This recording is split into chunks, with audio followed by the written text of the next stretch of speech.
साथीहरु नमस्कार। हजुरहरूलाई हाम्रो च्यानलमा हार्दिक स्वागत गर्न चाहन्छु। म अमित गौली। आजको भिडियो हामीले नेपालको संसदमा भइरहेको जुन संसद को कार्यक्रम चलिरहेको हुन्छ त्यसमा भाषण गरिएका भिडियोहरू लिएर आएका छौं र ती भिडियोहरूमा तीनजना सांसदहरूको भाषण रहेको छ, जसमा पहिलो भाषण रहेको छ अमृता अग्रहरीको र दोस्रो भाषण रहेको छ सरिता गिरी। सरिता गिरी समाजवादी पार्टीसँग आबद्ध छिन्। त्यसै गरेर तेस्रो भाषण रहेको छ गंगा चौधरीको, जो चाहिँ नेपाल कम्युनिस्ट पार्टी सँग आबद्ध छिन् र अमृता अग्रहरी र सरिता गिरीले चाहिँ हिन्दीमा भाषण गरेका छन् भने गंगा चौधरीले चाहिँ हिन्दीमा भाषण किन गरियो भनेर आपत्ति व्यक्त गरेकी छन्। आउनु साथीहरु यो भाषण सुनौ र हजुरहरूलाई यो भिडियोको बारेमा कुनै टिप्पणी गर्नु मन छ भने तलको कमेन्ट बक्समा कृपया आफ्नो प्रतिक्रिया र धारणा राखिदिनु होला। आउनुस् हामी यो वीडियो हेरौं। जिस तरह हमारे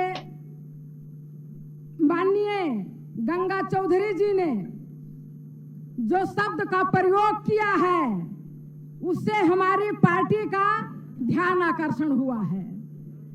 मैं स्पष्ट ढंग से कहना चाहती हूं कि माननीय गंगा चौधरी जी को माफी मांगना होगा। मान्य सदस्य अहिले बस्नुस् माननीय सभामुख महोदय, अमृता अग्रहरी, जो भी इस सदन में सांसद के रूप में उपस्थित है वो संपूर्ण प्रक्रिया पूरा मान्य सदस्य मर्यादित ढंगले बोल्नु होला, तपाईहरु बस्नुस्। इसलिए मैं आपसे स्पष्ट रूप में कहना चाहती हूँ कि ये सदन जो है ये खून खौलाने वाला जगह नहीं है। स्तरीय भाषामा बोल्नु होला, विषयमा केन्द्रित भएर बोल्नु होला। यहाँ खून ठंडा करके बात करना चाहिए और अगर किसी का खून बहुत ज्यादा गर्म होता है तो बागमती में जाकर छलांग लगाना चाहिए। सभामुख महोदय, यहाँ किसी का अपमान करने का जगह नहीं है। सम्मानीय सभामुख महोदय, मैं स्पष्ट ढंग से कहना चाहती हूँ कि जिस तरीके से हम लोगों के साथ भेदभाव होता आया है, किसी भी बात का एक सीमा होता है, सीमा से बढ़ करके आवाज उठाया जा रहा, अपमान किया जा रहा है। हिंदी में जो बोलता है, हिंदी शब्द का प्रयोग उन्होंने कहा है। सम्मानीय सभामुख महोदय, आपके कार्य व्यवस्था के तहत शुरू में हम लोगों ने जब शपथ ग्रहण लिया था उस समय पूछा गया था कि आप किस भाषा में शपथ ग्रहण लेंगे। हम लोगों ने अपना अपना उद्देश्य के तहत, जिसमें हमको सरलता होती है, हिंदी में भी जिसको जो अपना सहज होता था उस अनुसार हम लोगों ने लिखित दिया था और हिंदी में हम लोग बोलने के लिए शपथ ग्रहण लिया और हिंदी में बोलने के लिए इस तरीके से हमारे ऊपर जो है छीटाकशी होता है, अपमान होता है। हम ये कहना चाहते हैं सभामुख महोदय कि हिंदी बोलने से कोई हिंदुस्तानी नहीं होता, अंग्रेजी बोलने से कोई ब्रिटिश का नागरिक नहीं होता।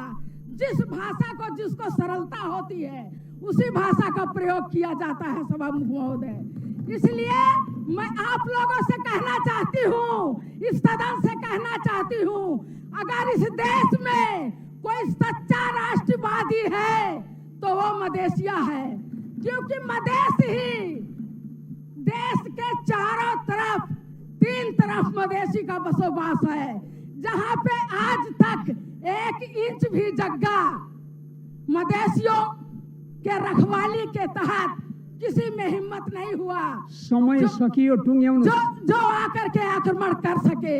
लेकिन आज जो सीमा को लेकर बात उठ रही है सभामुख महोदय, बहुत महत्वपूर्ण बात है। कागज के टुकड़ा में कागज का जो नक्शा है उसमें कोर देने से हमारे नेपाल का जगह फिरता आने वाला नहीं है।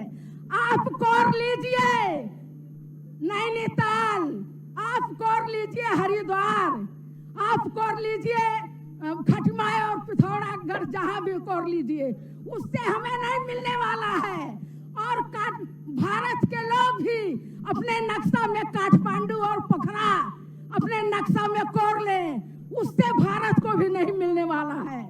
यदि जाने अनजाने में पहाड़ी शासकों ने जग्गा को बेचा है तो उसको वार्ता के टेबल के माध्यम से हमें वापस लाना चाहिए। सभामुख महोदय, जगह बेच करके और नौटंकी करने से जगह वापस नहीं आता है। इसके लिए कूटनीतिक वार्ता के टेबल पे बैठिए और जगह को वापस लाइए। और यदि ऐसा नहीं कर सकते हैं इस देश के शासक लोग तो कुर्सी से राजीनामा दे, कुर्सी छोड़ दे, मदेशिया उस कुर्सी पे बैठ करके और देश को वापस लाएगा। यदि वाकई हमारे देश के भूभाग आक्रमण हुआ है तो। साथीहरु, पहिलो भिडियो त हेरिहाल्नु भयो होला र अबको दोस्रो भिडियो रहेको छ सरिता गिरी, जो समाजवादी पार्टीसँग आबद्ध छिन्, र त्यसपछि रहेकी छिन् गंगा चौधरी, जो नेपाल कम्युनिस्ट पार्टी सँग आबद्ध छिन्। र सरिता गिरीले गरेको हिन्दीको भाषणलाई गंगा चौधरीले चाहिँ काउन्टर गरेकी छन्। आउनुस् हामी यो दोस्रो भिडियो पनि हेरौं। सम्माननीय सभामुख महोदय, ज्येष्ठ 19 के दिन मैं संसद में अनुपस्थित थी।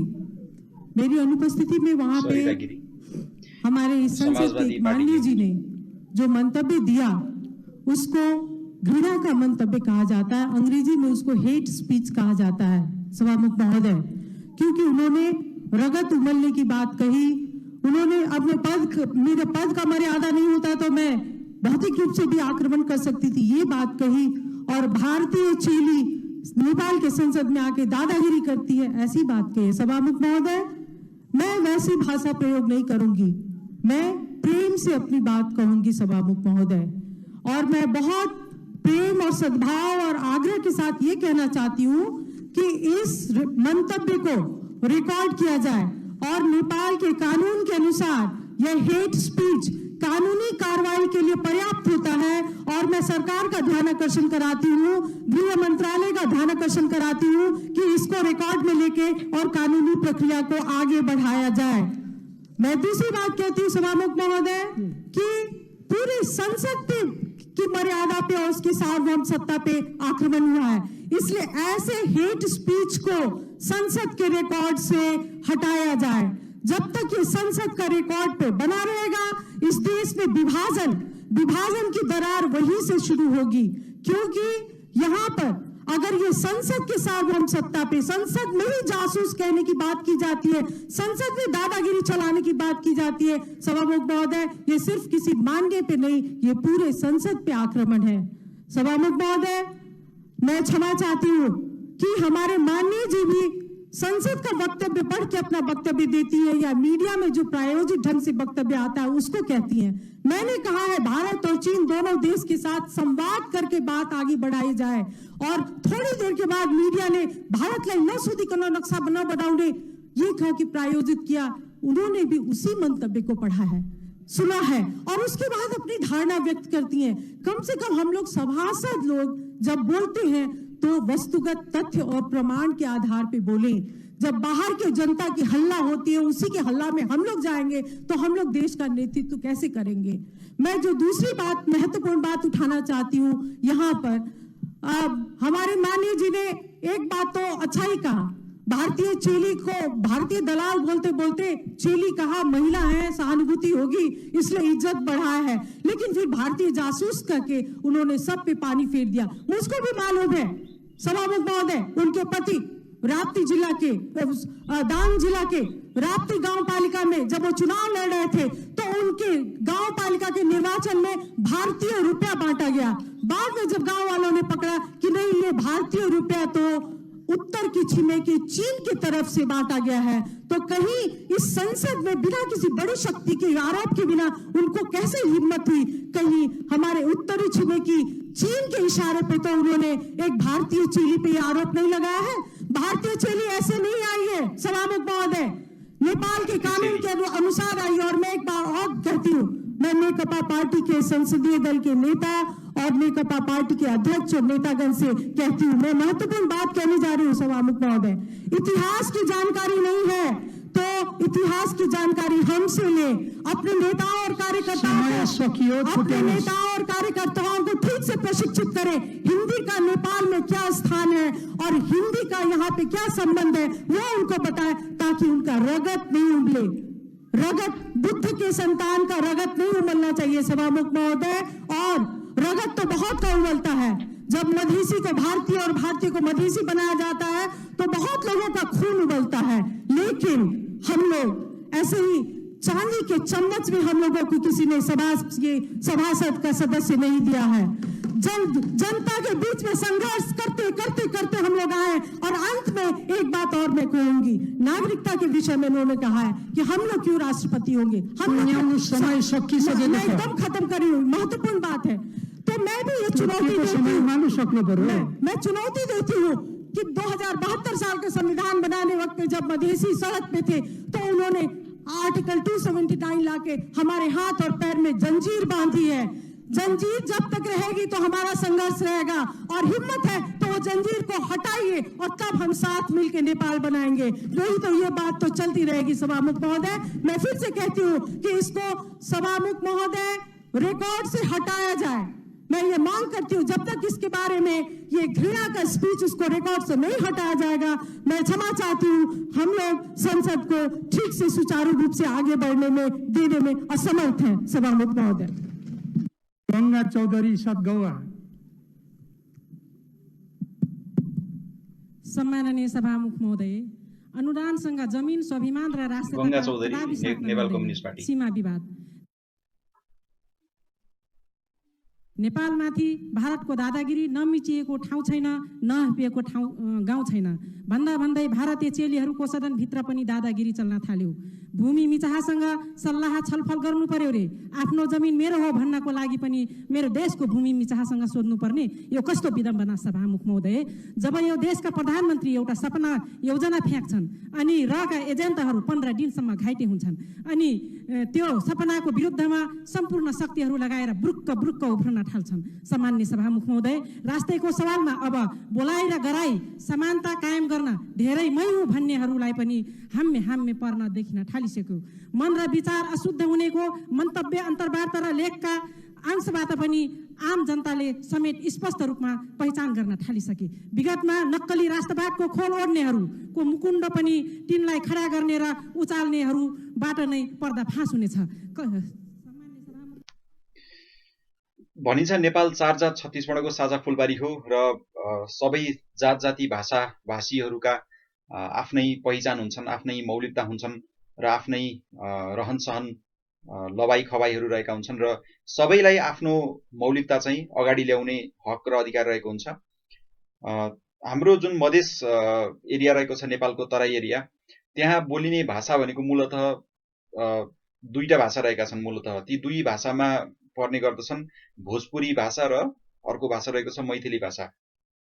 र नेपालको संविधानले के भन्छ भन्दा आफूलाई सजिलो हुने र आफूले जन्मेको ठाउँमा अथवा हुर्केको ठाउँमा आफ्नो लोकल एरियामा जुन भाषा धेरै बोलिन्छ त्यो भाषा नै हामीले चाहिँ संसदमा पनि बोल्न सक्छौं भन्ने एउटा चाहिँ संविधानमा पनि आफ्नो कम्फर्ट अथवा आफ्नो चाहिँ सुविस्ताको अनुसारको चाहिँ भाषा युज गर्न पाइन्छ भन्ने एउटा रहेको छ। तर हिन्दी त हाम्रो तराई एरियामा प्रमुख भाषा त होइन। तराई एरियामा त कि त हाम्रो मैथिली हुनु पर्यो कि त भोजपुरी हुनु पर्यो। त्यसैले मेरो आफ्नो सोचाइमा के लाग्छ भने सांसदज्यूहरूले यदि मैथिली अथवा भोजपुरी बोलिदिएको भए अलिकति राम्रो हुन्थ्यो कि, अथवा यदि मैथिली अथवा भोजपुरी नबोल्ने भए नेपाली नै बोलिदिएको भए राम्रो हुन्थ्यो होला। तर यो हिसाबले फेरि हामीले कुनै भाषाभाषी र जात जातिलाई चाहिँ कुनै अपहेलना गर्न भने खोजेका हैनौं। यो भिडियोको बारेमा हजुरहरू के धारणा राख्नुहुन्छ कृपया आफ्नो धारणा तलको कमेन्ट बक्समा राखिदिनु होला। यसरी संसदमा हिन्दी भाषाको प्रयोग गर्नु कतिको राम्रो हो अथवा के हो, आफ्नो धारणा कृपया तलको कमेन्ट बक्समा राखिदिनु अनुरोध गर्दछु। र हाम्रो च्यानललाई कृपया सब्स्क्राइब गरिदिनु होला र यसरी नै माया गरिदिनु होला। यो भिडियोलाई शेयर, लाइक र कमेन्ट गरिदिनु होला र हाम्रो च्यानललाई यसरी नै माया गर्दै अगाडि बढ्नलाई प्रोत्साहन दिनु होला। यति भन्दै आजको भिडियोबाट बिदा चाहन्छु। हजुरको दिन शुभ रहोस्। धन्यवाद।